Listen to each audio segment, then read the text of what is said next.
and we'll be able to transcribe and publish 2 rare diaries that just came to light. The gentleman who owns them came and showed them to me and said he's going to give them to us, and then he went home and he said, meh. And so, but he has loaned them so that we can do the research and provide this history. It's really quite exciting. Evan was the person. I said, you know, I just knew he could do the research. He already knew the family lines, and when you hear what he has to say, I think you'll be pleased.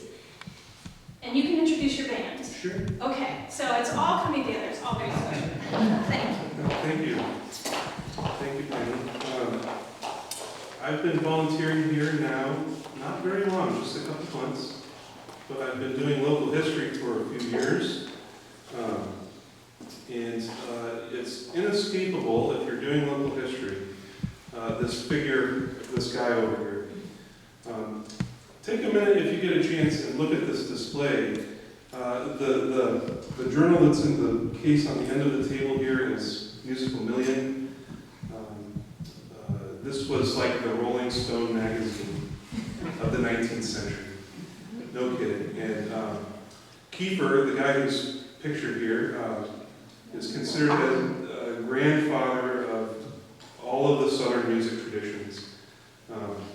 He himself was the grandson of Joseph Funk, the guy who founded Singer's Glen. There's more stuff in this museum that touches on Keiffer that it isn't necessarily clear at first glance. The whole printing press area down there, that was him. The 10th Virginia, he was a soldier in the 10th Virginia. It was his brother-in-law who was the guy who carried this flag over here with all the bullet holes. If you haven't had a chance to look at all that, do take a look. He was a good Mennonite boy raised by his grandfather.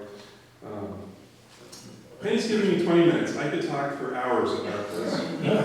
So I thought what I would do is, this is the Mountain Saxhorn Band. And these are saxophones. This is a reproduction of the original instruments for the Stonewall Brigade Band. And Kevin is, raise your hand, Kevin. Kevin is the director of the Stonewall Brigade Band. And he has allowed us to, as a group, reproduce this sound. This is how it would have sounded on a march as Stonewall Jackson was marching up and down the valley here. So what you heard and what you'll hear more of in a second is about as accurate as it could get, minus the drums. We didn't bring the drummer tonight. Okay, I wanted to read you just a couple of quips from this Musical Million here.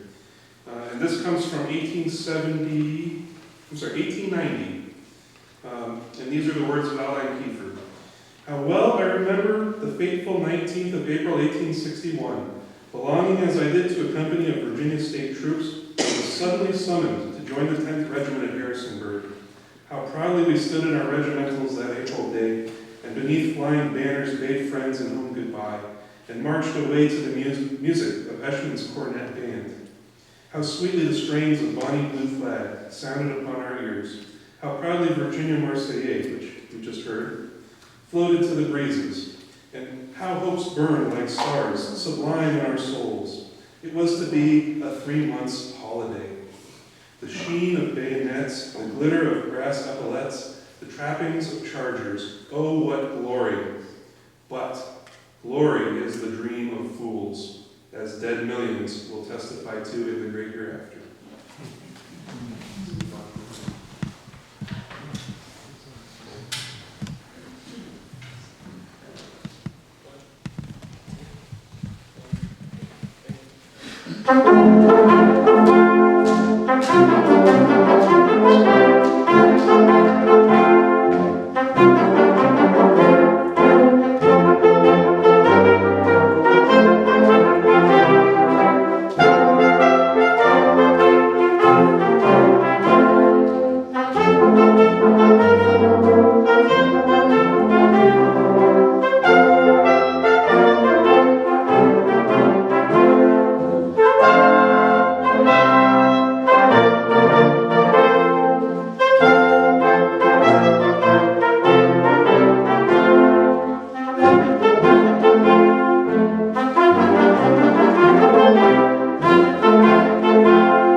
viz. 1862, a most notable incident, musically speaking, occurred. The opposing armies of the CSA and the USA were encamped along the Rappahannock River.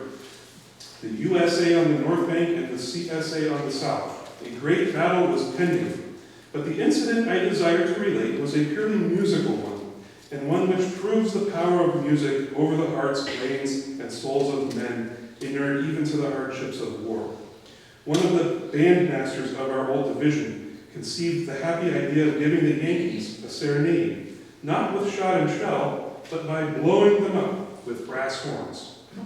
Accordingly, permission was asked of the general commanding for the bands to pass beyond the picket lines, which was granted. Our bands reached the water's edge and began the serenade by playing Hail Columbia and Yankee Doodle.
feeling in the hearts of the Yankee bandmen, who were soon on the riverbank opposite us, and the tones of Dixieland and Bonnie Blue Flag floated across the river to greet us. Officers in uniforms and men in the ranks forgot all laws of the military code, to such an extent as to pass through the picket lines until both armies were facing each other, not with weapons of war, but with human hearts full of love and sympathy and filled with a desire for peace.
attracted the attention of the high officials, and very suddenly an end was made to the kindly courtesies given by musicians of the contending armies to one another. The last strains played from brass bands on that night were Home Sweet Home. How many a weary soldier lay down that night to dream of home and loved ones, eternity alone may tell. The incident recited speaks loudly of the influence of music upon our natures. The two great armies then encamped and preparing for a death struggle would have laid down their arms, shaken hands, and said in fervency, "Let us have peace." Something to love.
charged the Yankee defenses without permission. This is the Battle of Chancery, by the way, and I've found corroboration of this story down to which songs were played at this Battle of the Bands. If you're interested, I have the citation. Talk to me. There is, the 10th Virginia charged the defenses during Stonewall Jackson's great triumph at Chancellorsville right before he was killed without permission and against orders. There is some contention among historians whether or not the boys of the 10th, mostly from Rocktown County, deliberately fired at General Jackson in what has been called the smoothbore volley that doomed the Confederacy. New evidence from Harrisonburg newspapers, unearthed as recently as last week, is now being reviewed by the American Civil War Institute at Gettysburg College and has the potential to spark a rethinking of the death of Stonewall Jackson. I have authored a short volume which is available in the bookstore entitled Dusty Measure of a Hero's Frame, The Moral Tragedy of Stonewall Jackson and His Confederacy. I detail all of this as thoroughly as possible out there. Also here on the table is a little book with Keiffer's picture on it. That's a short essay, just a historical overview of Keiffer himself. The color bearer of the 10th Virginia, Keiffer's brother-in-law by the name of Gabe Schenck, who was kicked out of the Mennonite church for joining the war, along with Keiffer, I believe, was captured on that fateful night as well. Schenck's battle flag is in the gallery behind us, still showing the bullet holes, which also ripped through Schenck's body twice during the war. Keiffer, in this Civil War diary, writes poetry about this flag, which you should see before you go. Here's his line. Our banner, though tattered by shot and by shell, floated proud o'er the field where our veterans fell, when the sulphurous clouds from the red plain arose, revealing the shame and defeat of our foes. The men of the 10th were paroled and continued fighting until they were captured a year later. Schenck, who is mentioned as Keiffer's best friend in his 1860 diary, which is also in here, they were wandering music teachers in the school of Joseph Funk, if you can imagine such a thing in the 1860s. It's very fascinating. I can't wait till we publish this. Schenck died. They were taken to Fort Delaware. If you haven't been there, it's a pretty incredible place. And we're talking about taking a trip up there next year. 19,000 Confederate prisoners were held on a less than a 10-acre swampy island in the Delaware River with open sewage pits. Gabe Schenck died of smallpox 3 weeks before the end of the war. And Keiffer was terribly disappointed that he himself did not die when most of his friends and comrades did. He was a morbid kind of guy before the war. He had a very fascinating romantic affair that reminds me of that movie, The Notebook. I wish I had time to tell you all of it, but I'm going to close with another short poem which just tells his kind of thoughts after the war. He became a kind of a progressive activist in the years after the war. He's often credited as the guy who founded Shenandoah Conservatory, among many other things. I found his name in a lawsuit in the court system here when the 1883 election was contested in the courts. Anyway, none of this has really been covered by historians. It's all an open field waiting to be covered. Here's his verse about the Civil War and his own disappointment in surviving it. The fight is o'er, the day is done, the sulphurous clouds roll slow away, beneath the Blue Ridge sinks the sun, and softly beams his parting ray. But Sergeant K still walks the earth, and mingles with life's faithful storms. The magic hour that gave him birth begirt him round with guardian forms, who, watching, shield his every way, through doubtful night or stormy day. He lives to see our banners furled, no more to flash along the world. He lives to feel our dark defeat, with dreary woes and ills replete, to feel the taunt, the jibe, the jeer, that tinkle harshly on the ear, and tear afresh old wounds apart, that healing only scar the heart, and throw across the soul's broad plain, the shadow of a mighty pain. All these he lives to feel and share, yet bids defiance to despair. Ah, happier far those hearts that keep in battle trench a soldier's sleep, and over whom sweet nature weaves her coronal of buds and leaves, to hollow through that summer hour the holy scene of fallen power. So that does it for us. We're going to close with the Star-Spangled Banner in the spirit of unity, which Keiffer very much partook of after the war was over, after this dark night of the soul that he went through.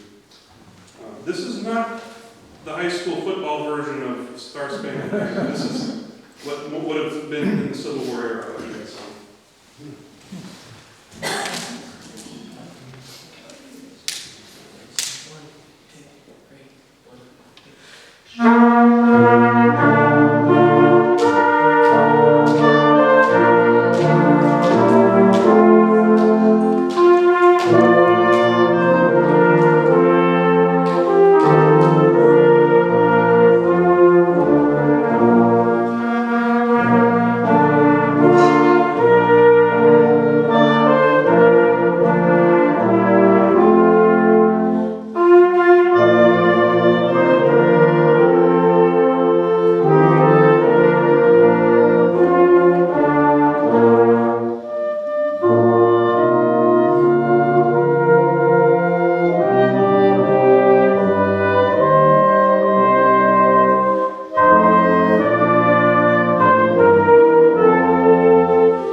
There's the Yankee guy who bought the diary and carried it on him when he was killed.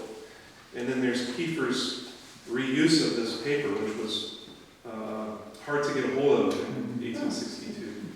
So it's difficult to decode all of this stuff. If you notice, the writing is also very minute, and it's 160 years old. Too. Wow. We are in the process of transcribing that. Andrea and I sit down on the weekends and work on this. It will be done soon, and I'm hoping that we can publish that along with that other biographical material and some of the musical million and the poems and stuff. So do you have a favorite quote or most poignant or a, Yeah. wow, I can't believe it? Read the one in the front of this booklet, will you? Sure, I'd be happy to. This Yes, is here. that one. Good. Ah, little we know how the songs we sing as we walk through life today may fasten their tendrils to hearts and cling when our lives have passed away.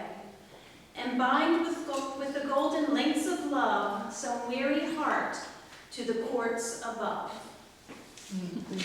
Well, I guess that's befitting of a planned giving celebration. Yes, that was beautiful. Okay, thank you so much again. Thank you everyone for coming. We're very excited about this. Scott talked about the multi-pronged approach to the way we collect and share our local history here, and it just seems like when these diaries arrived, we just had the opportunity to bring together the Singer's Glen shape note music history, the Rubish Keiffer printing house history, the 10th Virginia history. It's all, I mean, it's just amazing. So little known Aldine Keiffer is going to be very well known, I think. So hopefully we'll have a publication and you'll learn more in the newsletters, and stay tuned for programs. And thank you so much for coming. There's no reason to rush out, but I recognize that